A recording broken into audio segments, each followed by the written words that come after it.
Welcome to the Dr. Kumar Discovery. So today is going to be a little different. We're not going to dig into some new technology or a micronutrient or some underappreciated corner of your health. Today, you're going to learn about me, specifically about the burnout I hit in my neurosurgical career not long after I finished my residency. Here's how this came about. I sat down with Dr. Trey Tippens, who's a psychologist at the hospital where I work, and he interviewed me on stage for his talk series called The Trey Talks. We went through the whole story, how I burned out, how we sold everything and moved to India, how I found my purpose over there again, and then came back and more or less started my career over from scratch. So if you like a good story, or if you've ever wondered how a person walks through burnout and comes out the other side still in love with their life and their work, or you wonder how you find meaning in life or how you keep your career from becoming the whole of who you are, then that's what this episode is. I think there's something in here for a lot of you, so I decided to put it out as an episode, and I hope you enjoy it. Okay, let's get into it. My name is Dr. Ravi Kumar. I'm a neurosurgeon in search of the causes of human illness and the solutions that help us heal and thrive. I want you to join me on a journey of discovery as I turn over every stone in search of the roots of disease and the mysteries of our resilience. The human body is a mysterious and miraculous machine with an amazing ability to self-heal. Let us question everything and discover our true potentials. Welcome to the Dr. Kumar Discovery.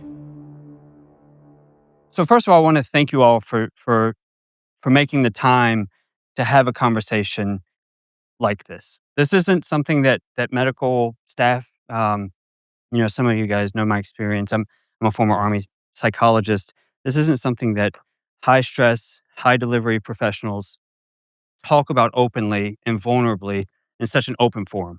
But I think it's an incredibly powerful and meaningful conversation because not talking about it does not mean that it's not occurring, right?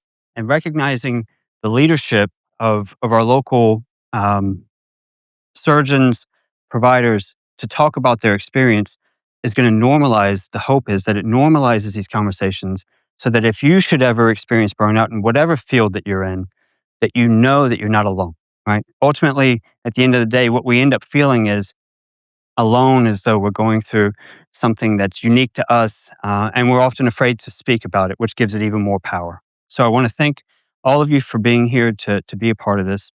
And also, I'd like to thank Dr. Kumar for having the courage to come and speak openly and vulnerably to such a wide audience.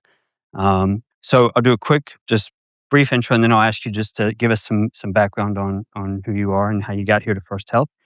So this is Dr. Ravi Kumar. He's a neurosurgeon here at First Health. Tell us a little bit about your background and how you ended up here in medicine. I thought I just wanted to fish and surf, so I went into marine biology and discovered the biological sciences. I thought it was fascinating. It was just, learning about science, learning how life in the world works. But I quickly discovered after I got my degree in marine biology that I wasn't going to have the impact on the world that I really wanted to have. So I went into medicine, and it's the perfect combination of science and philanthropy and bringing technology and curiosity and discovery into this realm of helping people. And I know a lot of you guys are in medicine, and this is why we went into it, because it combines these two aspects. And that's what drove me into medicine. I ended up, going to medical school and falling in love with the central nervous system. So I became a neurosurgeon because I thought, hey, if I can physically change someone's body to help them with pain or suffering, especially through the nerves, which are fascinating little organs, then I would have a huge impact. And that drove me into this field of neurosurgery. Wow. So you came in it with internal motivation. You came in it with all the right reasons. You wanted to help. You wanted to be a force of good in the world. And then you went to residency. What was residency like for you? So residency is brutal. Any specialty, it's brutal. That's just how it is. There's so much you got to learn to be able to be safe and be knowledgeable and be skillful in dealing with people who have this sacred biology that if you mess up or you make the wrong decision, you take them in the opposite direction of where you're trying to go. Your first goal is first do no harm, right? And so residency is that deluge of information and skill and all these things that you're learning to try to become that safe, skillful healthcare provider.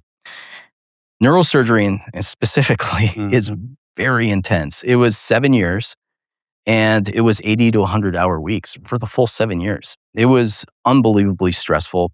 But I was fairly resilient. I was young. I could deal with not getting sleep. I could deal with having to be focused pretty much all day. And it went well. And I thought, this is I picked the right field, and I was very happy with it. And I know this is what we're talking about, and I'll give you a little premonition here. Until I finished residency, things started to fall apart for me, and it took me a long time to realize why. So I know we talk about burnout a lot. It's kind of a buzzword that we use across a lot of different fields. There isn't actually an actual academic definition of burnout. I'm going to give that to you. This would be the only academic thing we talk about today. Uh, so the definition of burnout is three things. It's emotional exhaustion, it's depersonalization, and it's loss of personal accomplishment. So emotional exhaustion is getting up every day, doing the same thing, grinding it out, having nothing left when you get home, and then getting up the next day and doing it all over again. Depersonalization is buffering yourself from other people by depersoning them. You don't see them as people, you see them as objects. You stop seeing them as individuals with a cluster of family and the empathy that goes along with that. You start to see them as a cluster of symptoms, and you start to see them as an object to be fixed, not to be engaged with.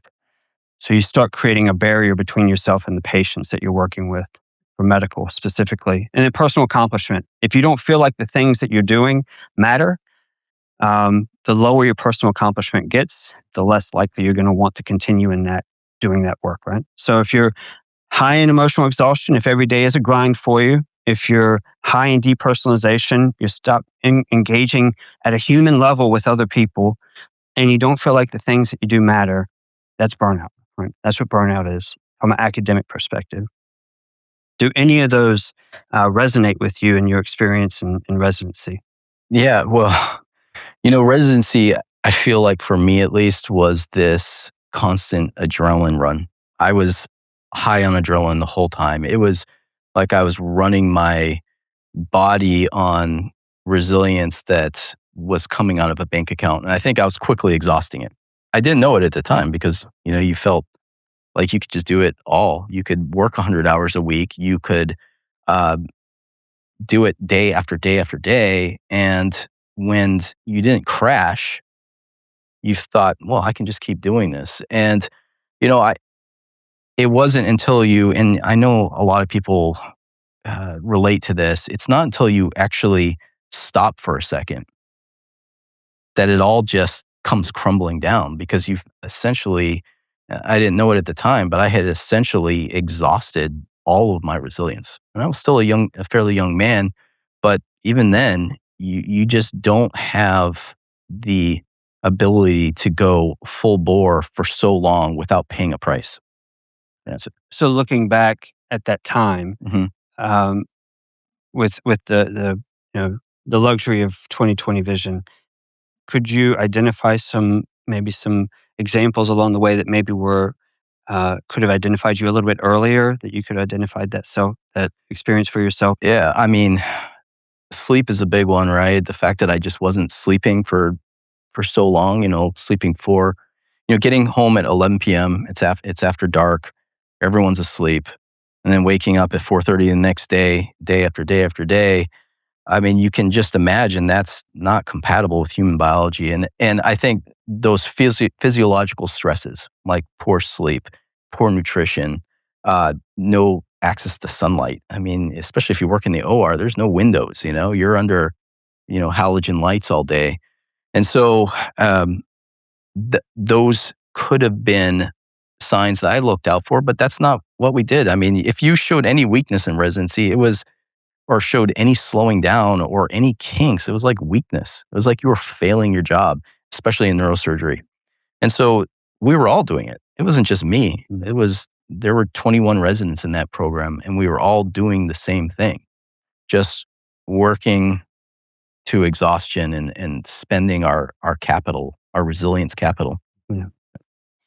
So, were you doing anything at that time to take care of yourself or to manage that in any way? No, I mean, and that's the thing, you didn't have a hobby, you didn't have money to have a hobby, you didn't have, uh, you didn't own your life, when you're working so hard.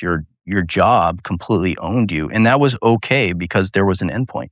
There was this You were gonna hit a point where you would reclaim your life and hopefully have a very satisfactory life, where you made a decent amount of money, you had a decent amount of time, and you could invest in the things you love, like your family, your nutrition, your hobbies, your enjoyment, and that was the trade-off. Mhm. That was in our minds. That was what we were trading these ungodly hours for. Yep. Is that this future point where it would all come together? So then you got to that point. Mhm. Um, and what was it like when you crossed that finish line? Yeah. So for me, everyone's different, right? Um, and I've learned more about myself after going through this whole burnout journey. But for me, it's basically somatization. I get sick, like physically sick, and even though I don't feel stressed out, Mhm. you know. And when I finished residency, started my job, we moved to Hawaii because I still just want to surf, and so we moved to Hawaii, and it's paradise, right? I got a job as a neurosurgeon there, and I became immediately sick. I was having headaches, like horrible stomach pain. I'd never had stomach pain. I never had headaches. No energy, just the ability to go out there and paddle. Surfing's very intensive. You have to spend so much energy just paddling against the ocean so you can get out and catch a wave. And I could barely do it. I just had nothing in the tank anymore. And I felt like I had hit this point where I was ready to take back ownership of my life, and I still didn't have it. My career was extraordinarily stressful. We were out in the middle of the Pacific Ocean, so there's no other place people could go. There are no referral centers. And so you take everything that comes to you, and it's always an emergency in neurosurgery, unfortunately. And so I'm dealing with that. I'm getting through the first year jitters. When you get out of residency, your first year is learning a lot. I mean, you spent 7 years learning about neurosurgery or whatever your specialty is, or even like, nursing or whatever your role is in healthcare. That first year is a deluge of information, and the buck stops with you because you're making the decisions. You're making the clinical decisions that affect people's lives. And if you make the wrong decision, people get hurt. And so that first year is very stressful trying to juggle that. So I'm sick. I'm getting through this first year. I feel isolated. I can't do any of the things I want to do still. And it kind of like this illusion that I had that I'd finish residency and the good life would come wasn't coming. Mhm. I got so sad. I got depressed, and I didn't realize it was burnout. And I didn't realize that my body wasn't working properly because of maybe stress or burnout or whatever it is. My wife, Chosun, who's in the front row here, she's like, Robbie, maybe it's stress. And I was like, no, I'm a doctor. I know this stuff. Trust me. I'm sick. I've got like some infection or something. But that infection went on for years and it wasn't getting better. And that's when we finally figured maybe this is burnout. Yeah. So so you landed on burnout, right? Kind of identified what was the catalyst for some of these experiences. So now you had, maybe what it is, but what do we do about it? What did you do about it? Right. So, our thought, well, so at the time, this is right when the pandemic hits. I had been in practice 2 years, pandemic hits. And, the first thing that the hospital does is furlough you, right? Because they're not sure if they're going to have the money to pay for you. But furlough doesn't mean you stop working, as you guys all know. I mean, you're still working. And for some reason during the pandemic, people weren't just coming in with COVID. They were getting way more sick with a bunch of other things that you didn't see before at a higher frequency. And so now you're working twice as hard. Mm. You're coming back for partial pay, and it just accelerated my burnout. It was crazy. The pandemic, like for a lot of people in this world, was a huge catalyst in ours. So after 2 years of, we're coming to the end of the most crucial part of the pandemic. Chosen and I are like, well, I think we need to make a change, because just staying there and doing the whole thing didn't make sense. And there was a lot of pressures to not change, because we were living in Hawaii. It's paradise, right? My brother was in practice with me. My brother's a neurosurgeon, and I was able to practice with my brother. The hospital was a nice place. There was all these things that said, why would you be silly and give this up? And I'm just thinking, God, I'm so unhappy. I don't even know if I want to be a neurosurgeon anymore.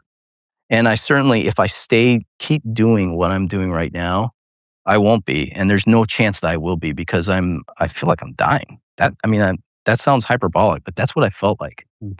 So we decided to look for another job. And that's when something came up in Washington, and I gave my notice, and we moved out to Washington. Yeah. So what was it like in Washington? Well, we looked for something very different. In Hawaii, I was doing everything from pediatrics to skull-based tumors to vascular everything was coming to me. And I had to take care of it, because these people had nothing else in it. And there was some satisfaction in that. But I I was stressed. I was at the end of my wick. And in Washington, it was a small community hospital with referral centers around it, and no trauma call. And I thought, gosh, maybe this is it. Maybe just doing a sleepy elective practice with no trauma, that's what I need. And so we moved to Washington. We buy a little farm. I start working at this place, and everything's going pretty good. I mean, the change alone was healing in a way, and I started feeling better right away. But within like a month, all the things that you don't see when you interview at a place, those start to come out. And I realized that the hospital was treating the doctors really badly. They weren't supporting them. Uh, they were treating the nurses badly. And then people were treating each other badly. And it just became this vicious cycle that basically creates a toxic environment. And that's why they couldn't keep people there. Um, and that quickly trickles into your practice in your life.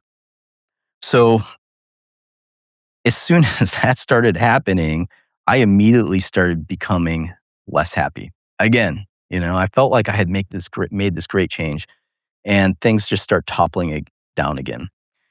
And when I first got there, my body started feeling better. I felt like I was healing. And finally, I was like, gosh, maybe this is it. I just couldn't be in Hawaii. But all those sick feelings started coming back, and it reinforced the fact that, this mind-body connection was completely controlling me. And I started thinking, well, maybe I can't be a neurosurgeon, actually. Maybe that's just not in the cards for me. So, um, right about that time, the Department of Justice announces the largest claim or settlement with a hospital in the history of the Northwest for inappropriate surgeries done by neurosurgeons that had been there before me. And this is released nationally, and it's huge news, and locally. And at this hospital, I wasn't salaried. I was working on production. And overnight, there were no patients anymore. And they don't want to come to this little hospital where neurosurgeons are performing inappropriate surgeries, right? And so the practice dries up essentially. And I'm like, ooh, this is bad. It's toxic. Now I'm just in this environment that's likely very litigious, and there's bad press, and people are not coming to me anymore. And so I get my next paycheck, and it looks normal. Like it looks like a normal paycheck that I normally get. I was like, oh, okay. And then I look and there's one line in there, and I'm like, what is this? It was a minus. And it was the amount of money I owed the hospital. What? I had no idea. I'm so naive. I didn't understand the pay structure that I was in. So I go to the hospital and I said, what is this? And they're, well, that's how much you owe us. I said, why? And they said, well, you're not doing surgery. So we kept your paycheck the same, but we're lending you the money. And I said, well, how do I pay it back? And they said, well, cash or, or you can work it off. And I was like, what? And so I realized that they had me in this, like, were locking me into this indentured cycle of servitude. Basically, the practice had dried up from their like inappropriate. They were pushing these neurosurgeons before me to do massive spine fusions at large numbers. And then the Department of Justice came in and said it was inappropriate. And now the practice had dried up and they had me there covering call and doing all this stuff and paying them to do it. Mm. So I said, okay, no, stop doing that. Stop lending me money. Here's your $10,000. That's what we owed him. And I quit. And that was, that was just over the line. And I quit neurosurgery. I'm not going to be a neurosurgeon anymore. I'm done. Got to figure something out. Maybe I'll substitute teach. I had done that before I went to medical school. I didn't know, you know? But at the same time, I was like, you know what? I can't just, I need to do something radically different because I still had this feeling like I didn't want to give up on the training I had put into this. I mean, I loved neurosurgery at one point. I really did. And so I said, maybe there's a chance. So I said, Chosen, let's do something. Let's sell everything we own and move to southern India. A wild idea, right? I'm half Indian. My father's from Tamil Nadu, which is this country in southern India. And I hadn't really had much connection with my cultural heritage. You know, it was half of what I am, and I didn't know it, didn't know anything about it. Our kids are quarter Indian, and they had no connection. And so it wasn't like out of nowhere, but my wife looked at me and she said, "Sure, let's do it." And so like that, we sold our house furnished, everything we own, the kitchen stuff, the furniture, the beds, everything, the sheets, towels. Furnished. We sold it furnished. We got rid of, I had a bunch of tractors doing stuff on the farm, got rid of all our farm animals. We sold our cars and we had 2 suitcases each. We have 4 children, 2 suitcases each and a dog. And we got on an airplane and we flew to southern India. And that was basically me saying, I don't know what the future has for me, but I need to hit some kind of big reset button or else there's a good chance I'm not going to be a neurosurgeon anymore. It was us reshuffling the deck and seeing how our hands would be on the next round. I mean, part of what I hear you saying is the way that you thought things were going to go obviously did not go that way, and that you needed for yourself to reconnect with the meaning behind what it is that you were doing, right? Yeah.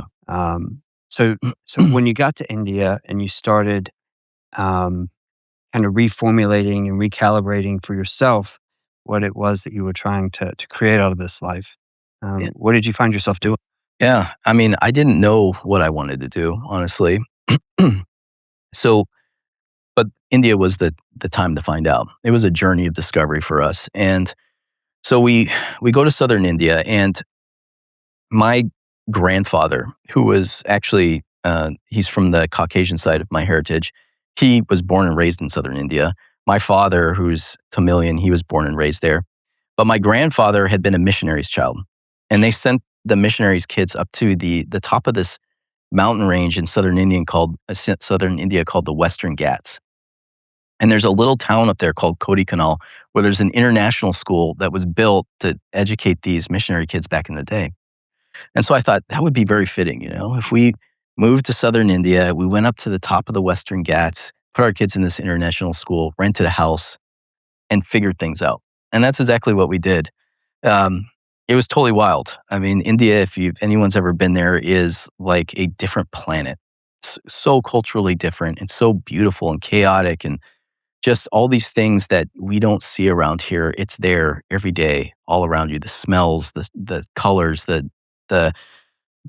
light from the just coming in through the sky is just different, And so it was totally new for us. I was just going to take a sabbatical year. I was just going to be like decompressing for a year, thinking, figuring out what I wanted to do. And we started making friends right away. I mean, people were so friendly there. And one of my friends said, "Hey, Ravi, I want to take you and introduce you to one of the doctors at the mission hospital." And this little town, Kodaikanal, it's at the top of this mountain range. It's above the clouds. So they call it an island in the sky because it's literally, if you look from the air, it's just this island sitting in clouds. And there's constantly moisture coming in off the Indian Ocean. So it's constantly draped in clouds. And to get down to the plains where the hospitals were, it was an hour and a half to 2 hours drive through windy jungle roads. And people were basically, if you got hurt up there, you had an island, you were on an island. There was getting out and surviving was very low chance. So they had this little mission hospital up there, and my friend takes me to it. And it's this, you know, hundreds of years old, this little building built out of stones, like literal stones that they stack on top of each other and cement together with mud and cement.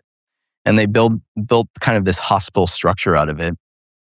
And we walk in, it's open air hallways, open air windows, and there's this like little kind of rickety desk under a squeaky, ceiling fan. And there's a doctor sitting there, and there's a line of patients just waiting to see him. He's seeing each patient, charting, manually on paper, listening to their hearts, checking them out, and they're just all looking very grateful for this service that he's given to him. Well, we walk up to him, and my friend introduces me and says, "Hey, this is Dr. Kumar. He's a neurosurgeon." And Dr. Sendel, who was the doctor I was meeting, he's like, "Oh, really? Can you do some neurosurgery here?" And I look around, we're like in a hundreds of year old stone building. And I was like, I don't know if you could do neurosurgery here, honestly, because I'm used to we're in the OR with navigation and ultrasonic aspirators and operative microscopes and high powered drills and all this technology, right? Constant neuro monitoring from the brain all the way down the spinal cord.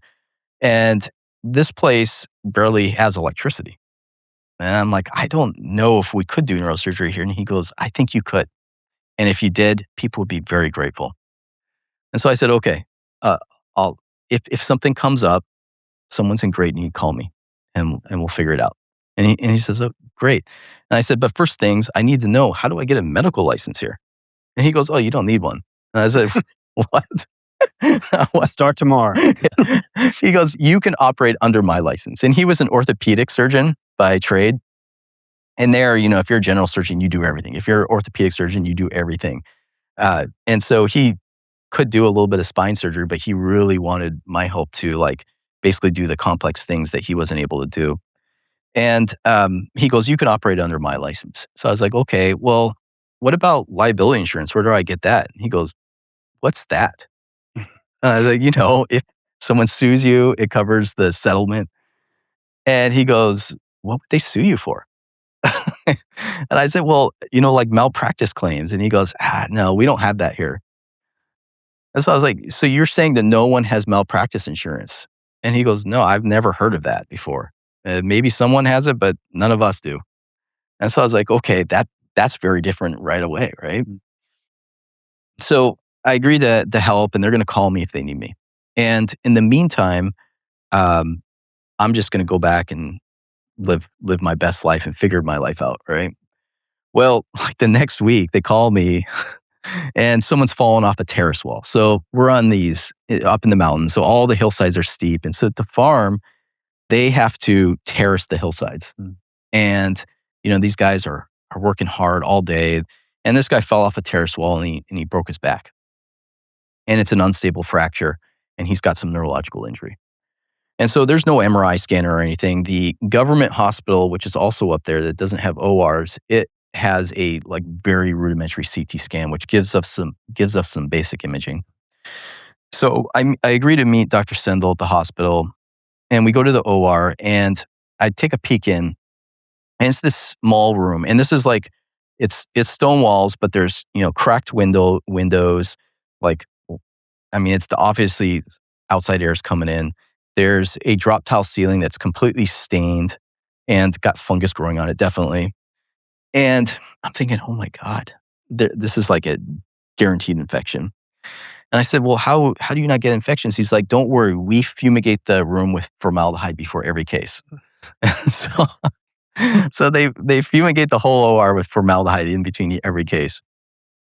So I'm like, okay, let's do it. So I get my scrubs on and I walk in the room. And when I walk into the room, everyone looks at me in horror. I'm like, what? What did I do? Did I forget to put on a mask? No, I got my mask on. My hat's on. And they look down and I've got my shoes on.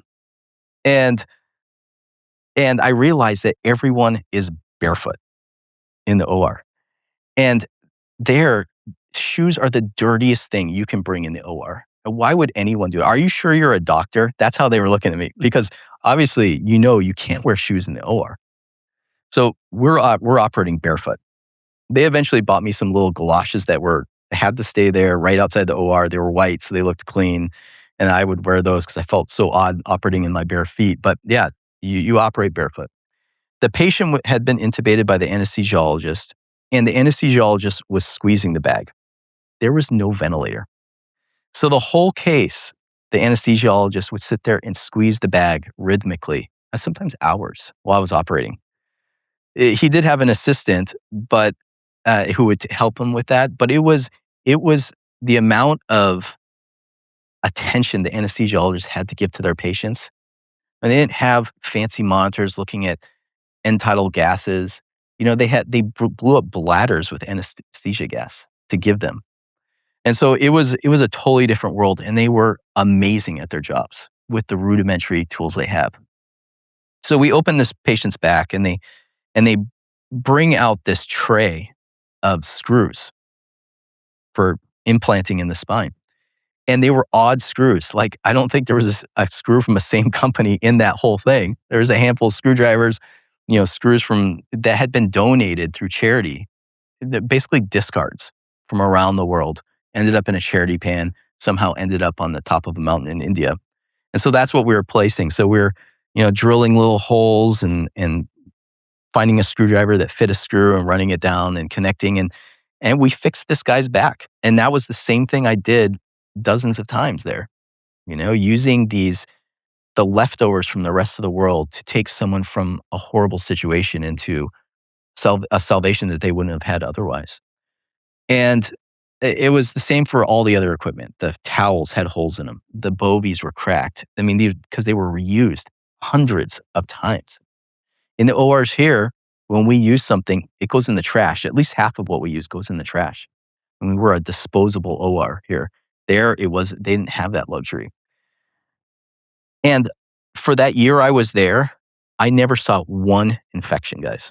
Not one.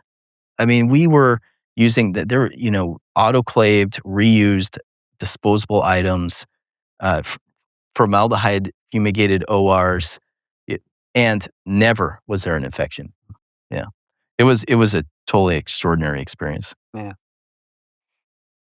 So just listening to your story up to this point, your experience in India is the first time that I heard joy in your voice as you were Mm, talking about your experience of becoming a doctor and a mhm. neurosurgeon and reconnecting. What what was it about that that was different from what you had experienced? Because it wasn't the science, it wasn't the equipment. What was it that reconnected you with the joy of doing medicine? Yeah. I mean, when I think back to that hospital, it was an environment of gratitude, honestly. The patients were so grateful. I mean, you were there for them in their worst moments when they had no other alternatives. And, those surgeries I did there, if I hadn't been there, many of those patients would have been paralyzed or dead.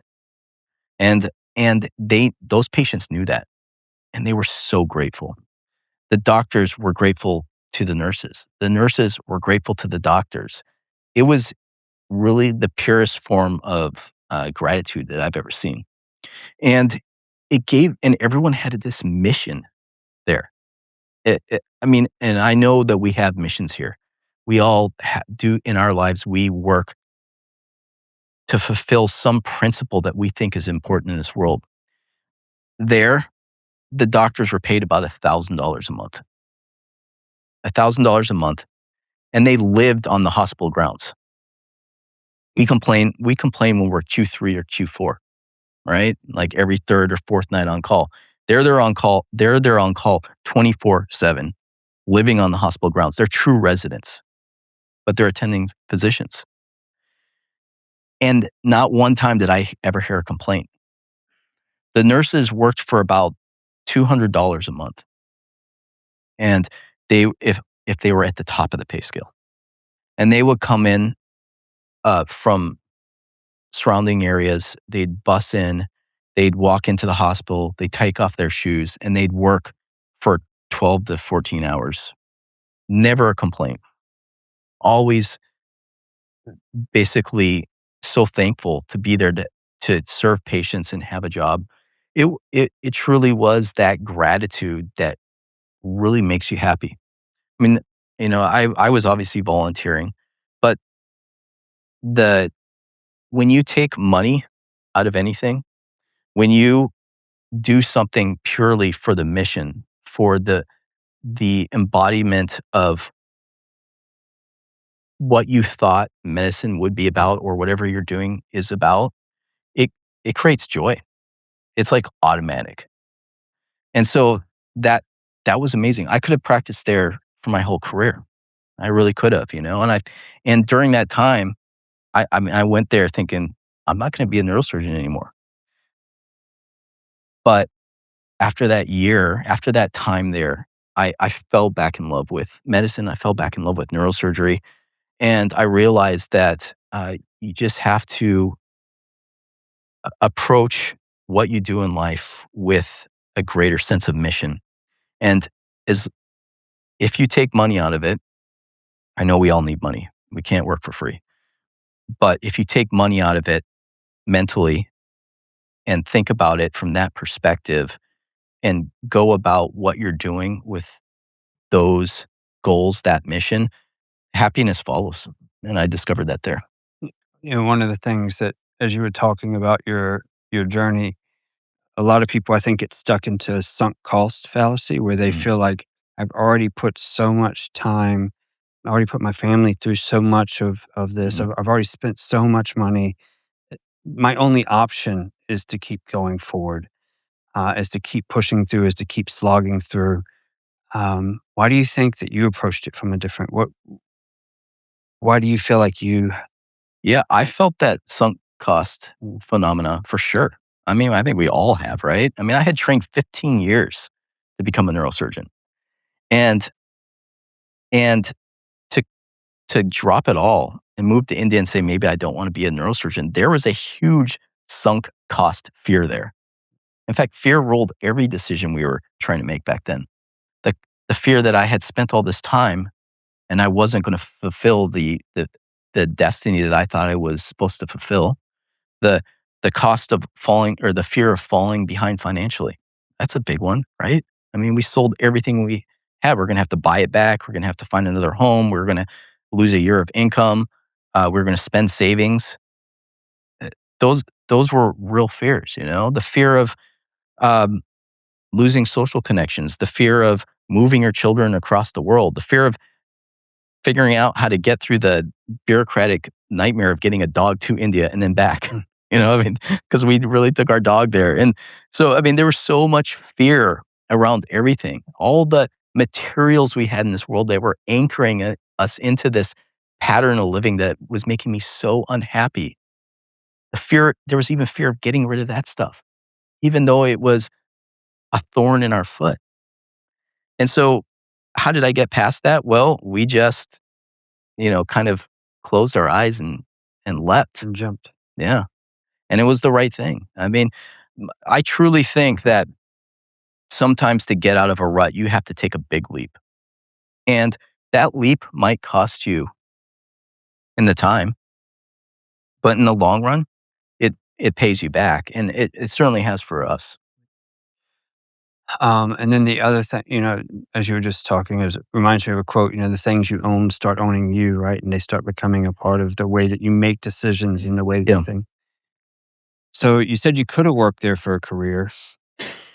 we're not in India right now. No. You're here. So how did you come back to reconnect with the states? Yeah, so, we did talk about staying, but we had had this goal, and we had had this agreement with our children, who are teenagers, going to college now and all this, getting ready to go to college now. So, we had said, "We will go for 1 year.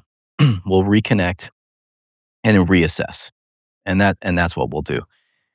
And that was a commitment that we had made. So even though at the end of that first year, we had found significant joy and fulfillment in being in India, it was time to come back. Our kids wanted to go to college.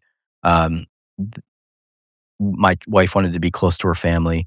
And we couldn't imagine sending them off to college in the US while still being in India, halfway across the planet. So we had to end our time there, at least for now. I mean, it keeps circulating back in our mind about going back and doing the same thing, maybe on a cyclic basis or maybe even permanently. So we came back, but we weren't just going to come back and jump right back into the same rut. That was what I knew. I wanted to be a neurosurgeon again. I mean, that had reconnected with that, but I knew that I had to do it differently.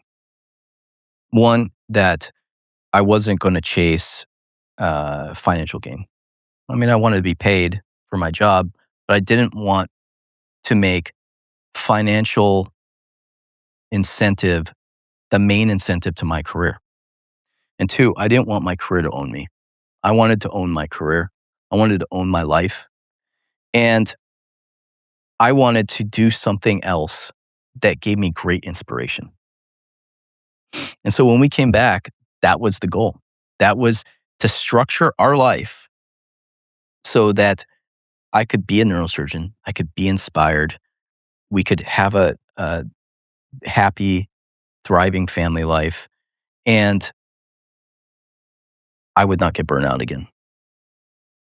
So what I hear you say is you um, became more than just simply a neurosurgeon. Like you had reconnected with other parts of what make you as a person who you are, recognizing that we are more than just the things that we do. There are Yeah. other areas of our life that are important. What are some of those areas for you? Yeah. So, I mean, I love to explore and learn and teach. And so I had been talking to my wife about this for a while, and I said, well, why don't I just learn about things and then teach them to the rest of the world? So I started a podcast. That was the first thing I did. And then I said, well, okay, so that's one thing. The other thing is I need time. I can't have all my time devoted to my career.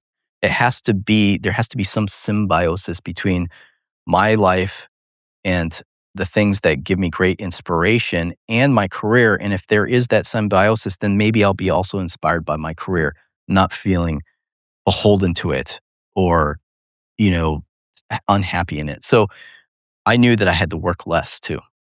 I couldn't be a full-time neurosurgeon. Yeah. So how has that transition been for you? Have you been successful in Yeah. I making? mean, it's always a process, right? Yeah. I mean, I'm learning still how to structure our life. But yeah, I'm not a full-time neurosurgeon. I'm 0.75. I'm probably actually even going down to point 0.5 this summer. I love my job here at First Health. I love doing neurosurgery still. But doing it full time, I know would send me, even though this is a very like nice environment to practice in, I know if I went full time, I would run back into that rut of unhappiness. I know. And that's just me, right? That's not everyone, but that's how I am. In the other parts, in the rest of my time, I'm doing things that I enjoy. I'm working on my podcast. I'm, you know, planting fruit trees and spending time with my family, and that gives you this feeling of ownership of your own life, and not and that I'm not defined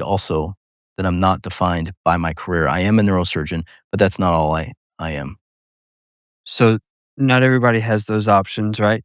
Mm. So what would you encourage people to reflect on or think about in terms of their own meaning making and their own approach to the way that they Yeah. engage with medicine?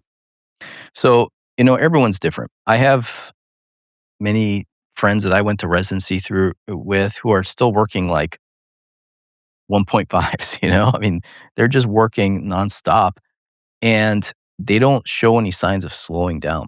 I'm obviously not built like them. And I often ask them, "Are you happy?" And they're like, "Well, I'm I like neurosurgery." And I said, "But is that I mean, you're this takes your whole life. Does that make you happy?" And there's never a definite answer on that, right? Because there's this fear that if you don't do what you're expected to do, you're not fulfilling your mission in life. And so you put happiness aside and you just go after it, right? Well, I think it's very important to figure out what inspires you in this world. It could be something different. It could be art. It could be, food. It could be travel. It could be mission work. It could be a number of things. And making sure that that occupies a significant amount of your effort in this world. We have to go to work. We have to make money. And we can apply that mission in our jobs and outside our jobs. And I think that is, at least I'm still learning. I'm still trying to figure it out. But I think that's the way that you stay inspired in this world. And if you're inspired, you don't get burnt out. Right. It's a man's search for meaning, right? Yeah. Um, so are there any final kind of thoughts, anything that you would like to share, any lessons learned about your own experience of burnout that maybe you didn't touch on earlier, how you could have identified it earlier, how do you identify it now? Yeah. Uh, So, I mean, that's really hard to identify it. I mean, you gave the criteria, right? And people can hear those criteria and say, well, I'm not burnt out. But this is what I say. If you're unhappy, and not everyone's unhappy. There's a lot of happy people in here working very hard. And that's fantastic, But if you're unhappy, you have to reassess how you've structured your life, I think, because life can create ruts. I think a rut is a perfect analogy. You get in this rut and you can't get out. You might steer a little bit this way or steer a little bit that way, but you're still falling into this rut. And the only way to get out of that rut is to do something dramatic. And I'm not saying you got to move to India. That's what we did. And we got rid of everything we own. We moved to India and it jumped us out of that rut, right? It created a new path. And so it's scary and it's hard and it seems like it shouldn't be what you should do. But sometimes reshuffling your deck, hitting that reset button, doing something extraordinary can create that new path for you that leads you to a life that you're more satisfied with, that you're more inspired by. You'll get pushback for that, guys.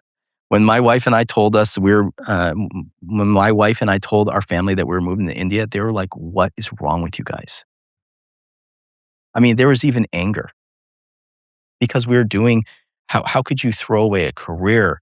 You have a nice house. You have all this stuff. Why would you do that and go live in a stone house on the top of a mountain with intermittent electricity and intermittent water?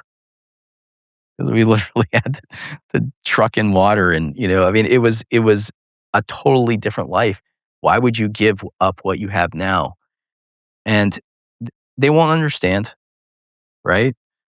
And they might get angry with you and you might get financially hurt or you might lose friends. But if you're doing it for what you think is right, for what you think will inspire you, fulfill you, then it's worth it. And in the end, it'll all be okay. Yeah. um, so again, I'd like to thank you for sharing your story and the courage that it takes to be open and vulnerable about these. You guys are awesome. Thanks for being here. Thank you, guys. Okay, I hope you enjoyed that one, and I hope you got a really good look at who I am, how I work, and some of what I've walked through to get here. And more than anything, I hope there was something in there that you can carry into whatever crucible you might happen to be in right now. Because we all get handed hard things at some point in life. And honestly, how we choose to respond to them is what shapes the road ahead. So cheers, folks, and I'll see you next time.